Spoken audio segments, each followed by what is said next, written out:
Happy Saturday. It's June 29th, 2024, and you are listening to Morning Meeting. I'm Ashley Baker in London. And I'm Michael Haney in New York City. It's been yet another stupefying week in the news. Capped off by Thursday night's disastrous debate between Joe Biden and Donald Trump. The good thing, Michael, about an event so seismic is there's no denying that action needs to be taken. And because Joe Biden is such a patriot, let's be optimistic that he's going to step down on his own accord and we will come up with a great solution here. But in the meantime, there were a lot of losers last night, including Mountain Dew. It was, in short, a disaster. Meanwhile, airmail, as usual, is the antidote to all of that, and we've got a great episode for you today. Exactly. We've got a fantastic show for you today. First, as you can tell, it's summer, and for some people, that means golf and lots of it. Andrew Zucker will tell us why, however, in the super wealthy enclave of Palm Beach, the ritzy residents who usually play at their exclusive and expensive country clubs are now teeing up at a municipal golf course that's open to commoners. Then, not everyone is happy that summer travel season is here. I'm talking specifically about our friend Buzz Bissinger, who will stop by to tell us why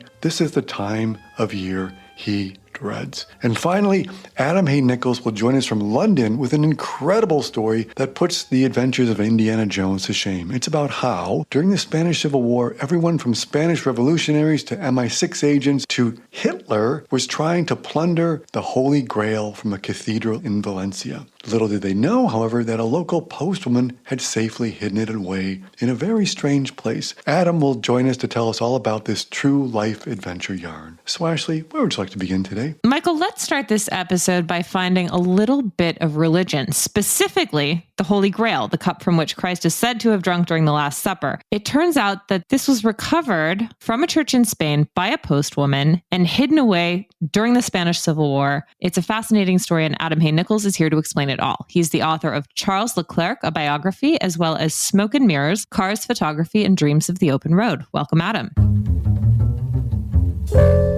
Hi. So, Adam, did you really find the Holy Grail? Someone found the Holy Grail. First of all, what is the Holy Grail? Well, to be honest with you, most of what I know about the Holy Grail up until I did this story a few weeks back was born out of watching Indiana Jones a whole bunch of times. Well, I mean, I hadn't really looked into it before, so I sort of assumed that maybe it exists, maybe it doesn't, maybe it's a myth. But I figured that if it did exist, it could be anywhere. And what I didn't realize until I started looking into this story was that the Catholic Church actually recognizes one of these cups, these chalices, as the sort of official Holy Grail, and that's at the cathedral in Valencia. And that's the subject of the story and of this, well, she wasn't an old lady at the time, she became an old lady, this woman around 40 years old who was living in Valencia during the Spanish Civil War. And she, in order to protect this chalice at Valencia Cathedral, took it away and hid it in her brother's couch.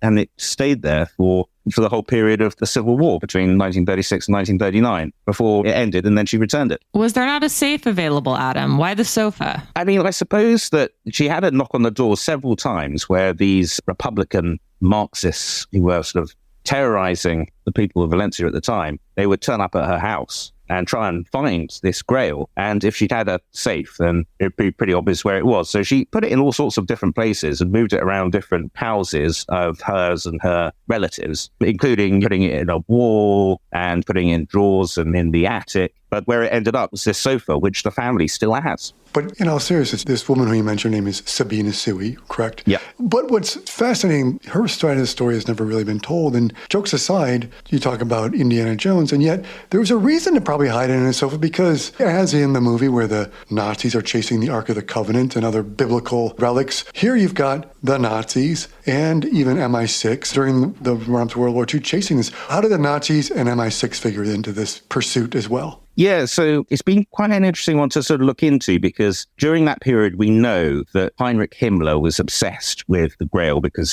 he thought that it would bestow magical powers and a 1,000-year Reich. He was aided by an historian called Otto Rahn, and together they tried to figure out where the Grail was and which one it was and all the rest of it. The Nazis' search for the Grail was a true story that happened over the course of a decade. And then as for MI6, though, that was kind of new news this year, because I got chatting for the story with this woman called Dr. Ana Maffei Garcia, who is the chair of the International Committee of Holy Grail Studies. Who knew there was such a thing? She has compiled all sorts of research, which is going to be exhibited at a conference near Valencia in the autumn. And one of the things she discovered was that MI6 made an approach to Sabina Sui to offer her safe passage to Britain in exchange for the Grail. But she denied any knowledge of it and kept it in the sofa. Maybe I'm naive, but I really think Himmler's kind of probably mistaken if he thinks that he got a hold of the Grail and it wouldn't just melt in his hands.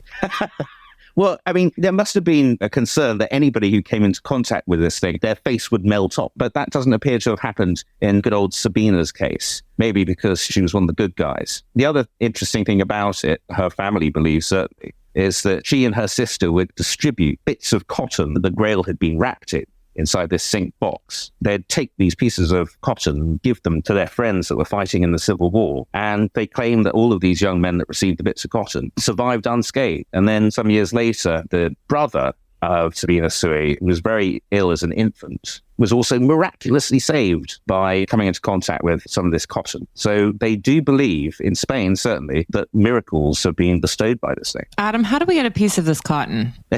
Well, it wasn't very clear if there's any left, but they do at least have the sofa. So you never know, if you sit on this sofa, maybe you'll be granted everlasting life. So Adam, where can we see the chalice now, or the Holy Grail now, and what does it look like? So it's back in the Valencia Cathedral now. It is a small wooden cup, which is about 4 fingers high. It was dated by experts in the 1960s who believe it comes from this area of what is basically Jerusalem or thereabouts, and was made by hand between the 1st and 2nd centuries. And it's actually only been on show since 1916. But anyway, whilst it was sort of scurried away during the Civil War, it was then immediately returned. And it sort of sits there now in this sort of Gothic chapel. And the stone cup is sort of held in a slightly gaudy golden relic, which was from, I think, about the 11th century. And so it's got these sort of snake-like handles. And that's the bit that you hold it with. And seemingly nobody except maybe the Pope is allowed to actually touch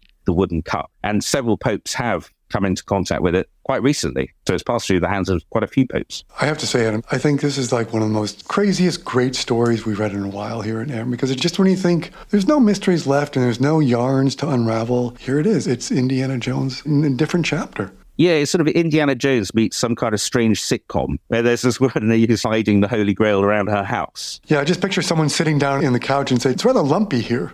Yeah. Are you sure a spring hasn't gone? Let's just push on this. No, don't, please don't. I mean, talk about literally sitting on a fortune. Yeah, right.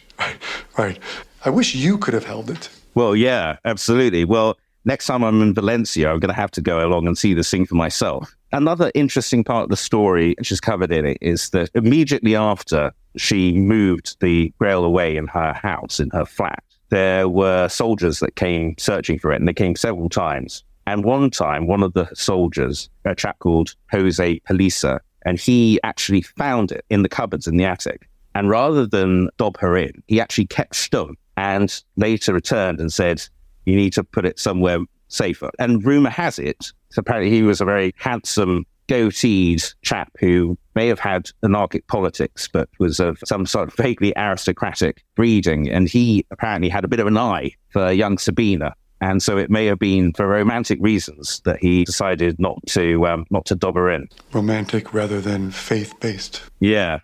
Well, I'm thinking romantic.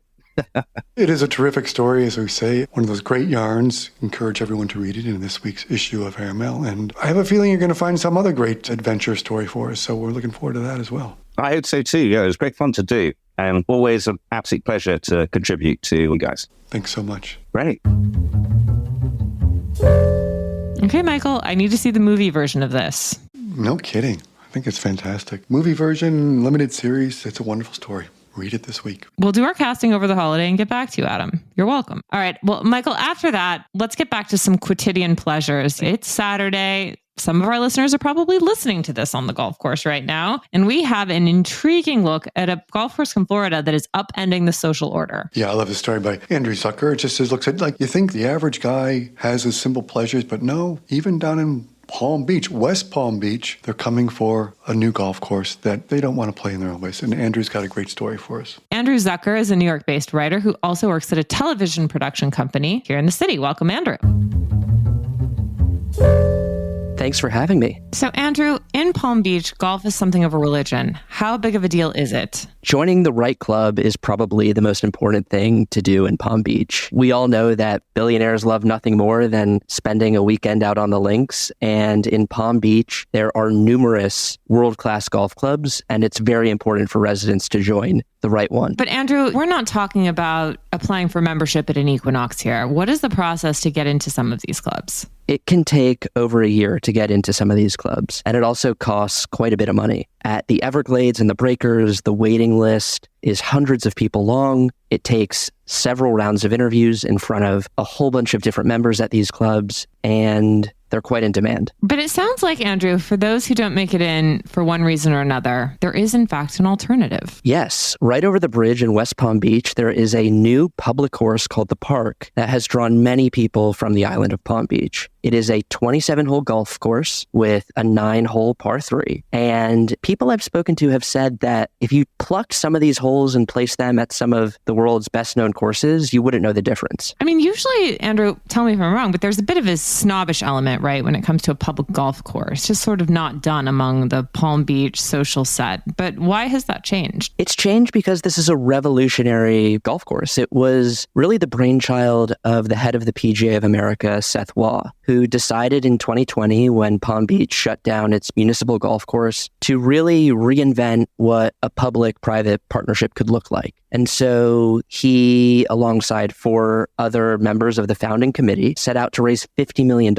And they did so quite quickly. They raised a majority of it in just 3 months. And they built this golf mecca that has everything from a chipping and putting range to a world-class driving range to par 3 golf course underneath the lights so that you can play at night. And the way that Waugh kind of described it to me was that golf for a long time has been catering to one sort of customer, almost like a really nice dinner out. But as you know, in the food world, you have McDonald's and you have high-end restaurants. And so Waugh wanted to create a place for everyone. And that's what he's done at the park. What makes this course so great? It has really open fairways. And so in Florida, there are often lots of water hazards or really punishing sand traps. At this one, people have called it a one-ball golf course, meaning it has wide open fairways and very few penal traps. And so it's a really fun day out for you and your golf buddies because it's not that punishing. Andrew, can I just jump in for a second, though? Because, I mean, you described it as a public-private. It is a public golf course that's been colonized in some way. I mean, can't the regular person still get on this course, or has it been totally taken over by kind of like Ted Knight as Judge Smales in Caddyshack kind of guys? So anyone can get on this course, but it has to be at a certain time. So one of the perks of donating at the outset of this course to the park was that donors got to reserve a specific pre-set out number of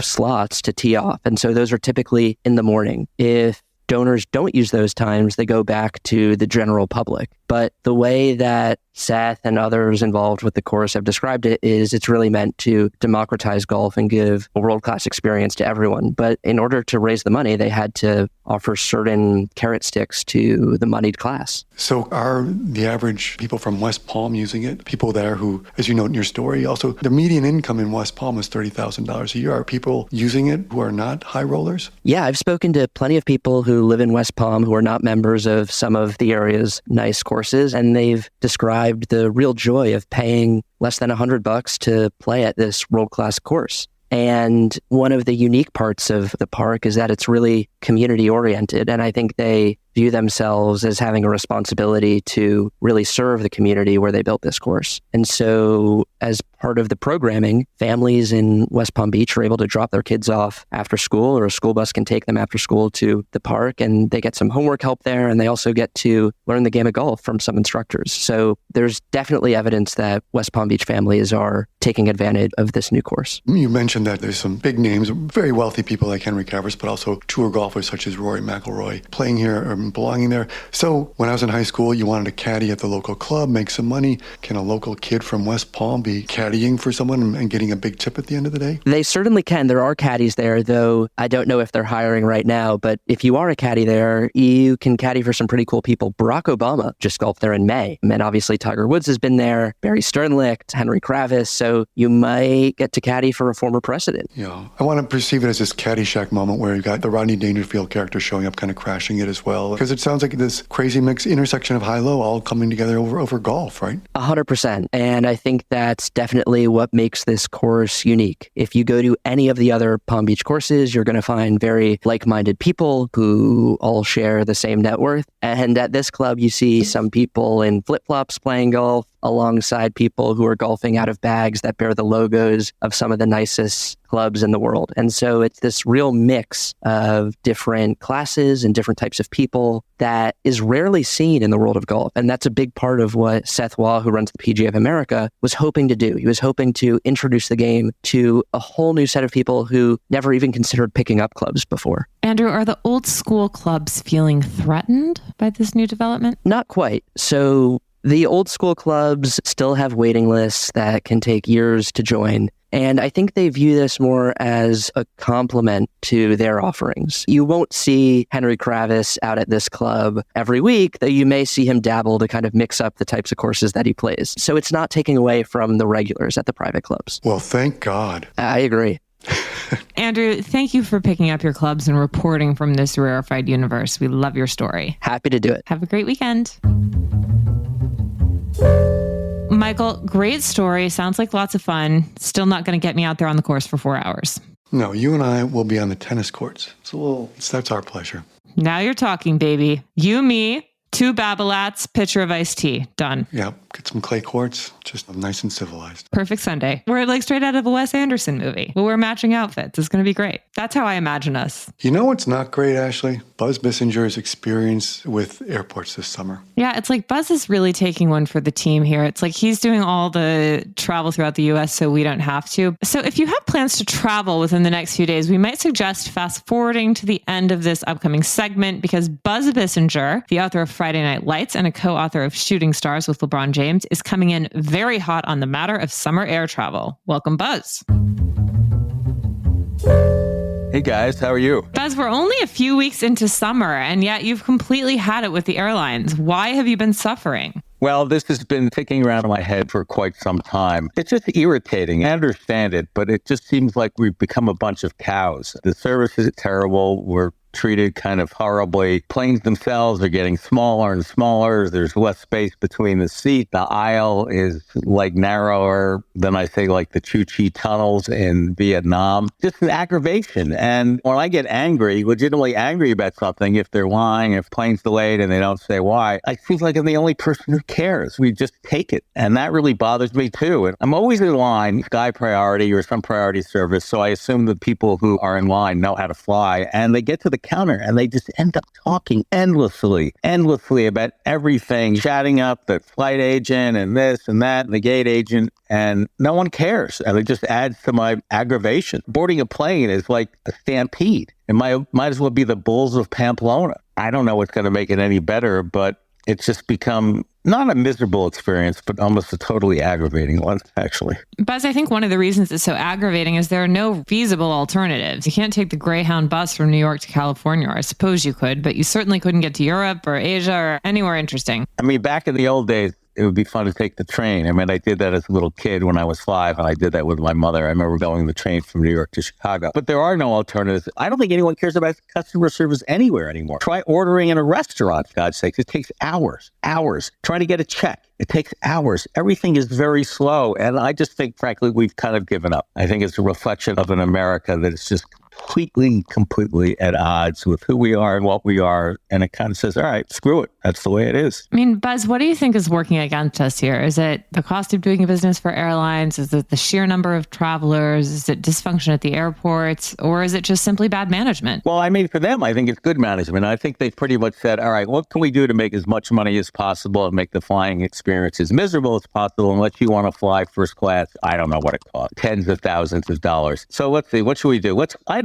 lower the number of flights. That'll save on fuel. Hey, I have a really good idea. Let's make the seats closer together because then we can get in more people. That aisle is just a little bit too big. And so when people have to walk sideways to get down the aisle to get to the bathroom, so what? That'll save us more money. Let's treat the passengers like shit because, what are they going to do? As you say, what's the alternative? Walk? Take a train? Take a bus? So they have us. And I think They don't really care. And there's no real competition. I mean, there's no competition. For instance, I'm based in Philadelphia. American Airlines does 80% of the flights. So what are you going to do? You find alternatives, you connect flights, but they can do whatever the hell they want. And I think that's true everywhere because they all have these hubs. So I don't think they care, except they say, let's make as much money as possible. And why care about customer service? Because we don't have to. So I don't think it's really dysfunctional. I think it's very, very purposeful. I just worry, Buzz, I don't want to turn on YouTube one day and see a clip of you zip-tied on a flight. I want you to vent here. It's a safe space. We're going to get it all out and get you ready for your next flight. But I share your frustration. I think that the other thing which I would note, airlines, you're right, they're monetizing everything. They've also learned to monetize every step of the flight now, where it's like, you want more legroom, you'll pay for that. You want food, you'll pay for that. You want an extra bag, you'll pay for that. So you pay your basic ticket, and then all of a sudden, there's 8 surcharges on it sometimes. That's another way they figure out to monetize. As you say, you want a seat where you can actually fit, more money. You want something besides roasted almonds, more money. You want this, more money. Board earlier, more money. And they have. And they've learned to monetize everything. And as I say, I think it's very purposeful. The other thing is, I don't think people listen. I'm sure you're in TSA pre-check, right? So you're supposed to know how to fly, right? And inevitably, there's someone there who has kept their laptop in their briefcase, who has their keys and phone in their pocket, and they look like, what am I supposed to do? You're supposed to take the fucking thing out. That's what you're supposed to do. Why are you TSA pre-check? And this idea of how to board, actually United had an idea, which apparently worked, but people went crazy, where you board the window seats first, which makes sense because then it's not as clogged. But then the people in aisle and middle seats threatened to sue it, and it went away. So I just say, forget it all. Put us at the starting line, get a starter pistol, shoot the starter pistol, and we all make a mad dash for the gate at once. It'll make no difference because you know what happens. Everything's all right. You're walking down the aisle, you're finding the seat. And then there's a guy who has a trunk. He has a trunk, and somehow he's gotten it on the plane, and he's spending an hour pushing it in, jamming it in, turning around this way, that way. And obviously it's not going to fit. And then there's always the argument over the service. Is that really a service dog? A Bernese Mountain Dog is not a service dog, sir. It won't fit under your seat. It's just like that forever. I mean, I was on a flight long ago where a flight attendant said, I'm not giving out drink service because it's too much of a pain in the neck and I don't feel like it. Well, I protested. I got kicked off that plane. I've come very close to getting zip-tied, but I'm better. I just suck it up. And my wife says, you're too impatient. What's the rush? I say, what's the rush? We're at an airport, right? We're supposed to go somewhere, right? This is not whatever it is. We're not going to the movies. We're trying to get somewhere. And I think people are basically oblivious to that. Have you ever tried perhaps a Xanax before the flight? Oh, I take a lot of antidepressants and anti-anxieties. I don't know if the Xanax will help. Well, maybe it will. Once I'm in my seat, I'm fine. I really actually like to fly. And I like to fly because no one can get to me. I never talk to the person on either side because that's just way too much work. I'm okay. It's just that aggravation getting on that flight. And I don't know, maybe I should take more antidepressants. I think I'm going to call my psychopharmacologist after we speak and see what it can do. I am impatient. There's something about airlines that really tick me off. There's something about gate agents that really tick me off because they act like they're nice and they care. Of course they don't. And they do lie. I mean, they lie. They say, well, sir, the flight's only going to be late 20 minutes. And then the pilot says, well, actually, it's going to be late 3 hours. But they whisper it and then they don't tell you. Just irritates me. And fortunately, I've curbed my behavior, so to speak, because I almost did get arrested twice. And then I finally said, all right, I've learned my lesson. When you're confronted with 7 really big, muscle-bound guys coming on a plane to take you away, then I think I said to him, well, don't I have any rights? He said, you have no rights. Just get off the plane. So you're not getting back on. And I learned my lesson. Buzz, we are a country of great entrepreneurship in the U.S. Like, why can't someone come and do things differently? Why is it so impossible for a disruptor in this industry to make things better for the rest of us? I do think airlines have tried, and I think the problem is expense. Look, planes are expensive. Fuel is expensive.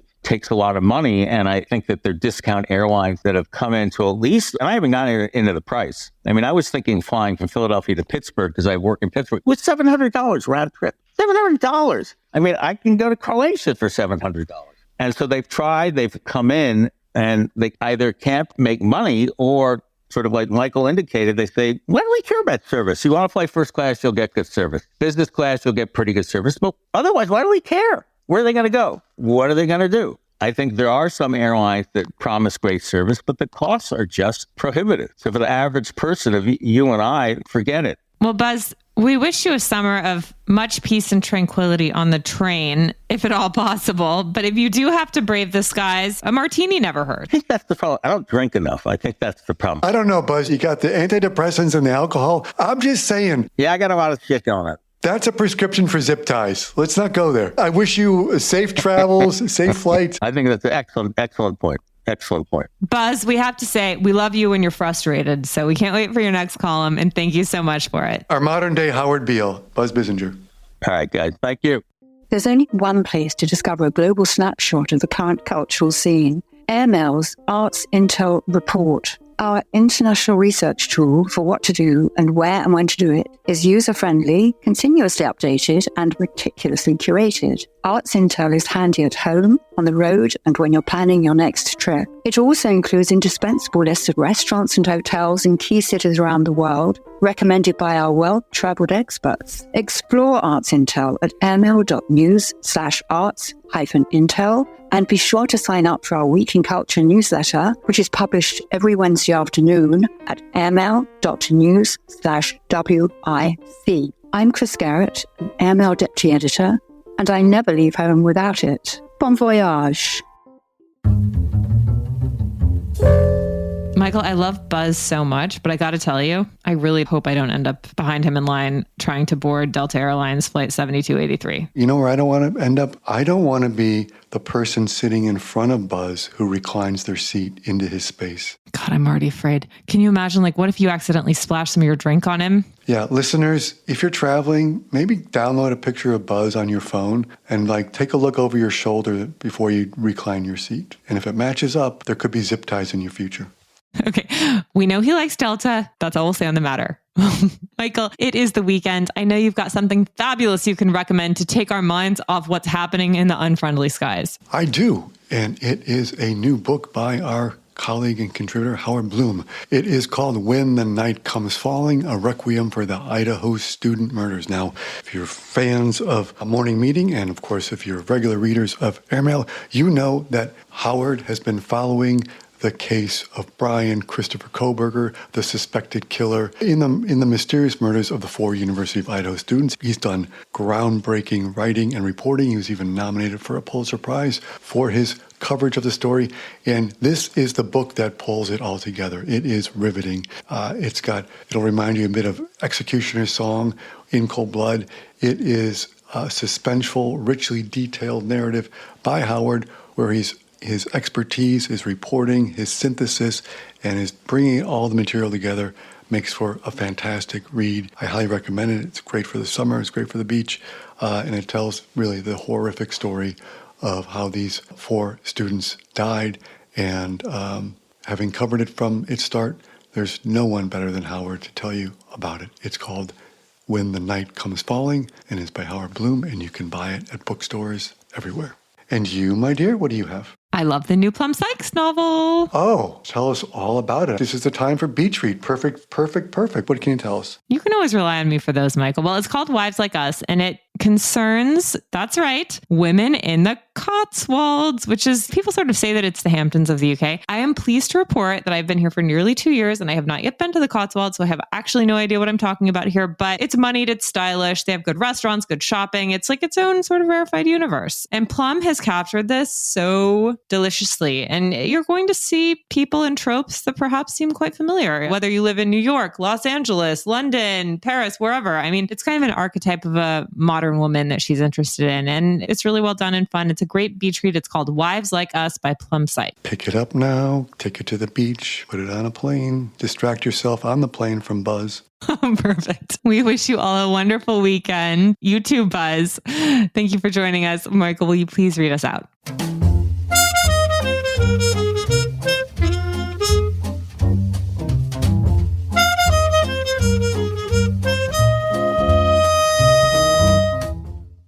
Morning Meeting is produced by Airplay Productions and edited by Jesse Cannon. Our co-editors are Graydon Carter and Alexander Stanley. Our chief operating officer is Bill Keenan. And our deputy editors are Ashley Baker, Chris Garrett, Nathan King, Julie Vitale, and Ash Carter. Our CMO is Emily Davis, and our music supervisor is Randall Poster. Our theme music is The Cute Monster by the Buddy Collette Quintet. A new edition of Airmail is published every Saturday, so please subscribe and enjoy all of our stories on airmail.news, which we update every day. You can also find us on Twitter and Instagram at Airmail Weekly. We will be back here next Saturday with another edition of Morning Meeting, but in the meantime, be sure to subscribe at Spotify or Apple Music. But most of all, thank you again for joining us.